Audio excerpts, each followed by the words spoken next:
बीड जिल्हा कारागृह अधीक्षकांकडून कैद्यांचं धर्मांतर सुरू असल्याचा आरोप आमदार गोपीचंद पडळकरांनी केलाय। गोपीचंद पडळकरांनी मुख्यमंत्र्यांची या संदर्भात भेट देखील घेतली। अधीक्षकांना बडतर्फ करून गुन्हा दाखल करण्याची मागणी देखील करण्यात आली।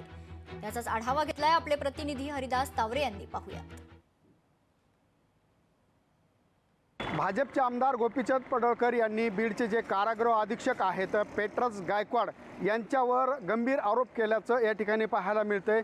गेले अनेक दिवसा मी तुम्हाला या ठिकाणी दाखवू शकतो, हे कारागृह आहे आणि याच कारागृहामध्ये अनेक कैदी या ठिकाणी सजा भोगत आहेत। आणि विशेष म्हणजे पेट्रस गायकवाड यांनी या ठिकाणी ज्या कारागृहामध्ये ज्या मूर्ती लावल्या होत्या, ज्या फोटो लावले होते, हे देखील काढल्याचं त्यांनी असा आरोप केलेला आहे। आणि विशेष करून या पेट्रस गायकवाड यांचं जर पार्श्वभूमी पाहिली तर मागील काही दिवसापूर्वीच याच कारागृहाच्या परिसरातील जी झाडं आहेत ती तोडल्याचा गंभीर आरोप या ठिकाणी त्यांच्यावर झाला होता। त्याच्यानंतर याच्या अगोदर जर पाहिलं तर गांजा प्रकरण असेल किंवा इतर अनेक जे प्रकरणं आहेत या ठिकाणी याच कारागृहात घडल्याचं या ठिकाणी चित्र पाहायला मिळालं।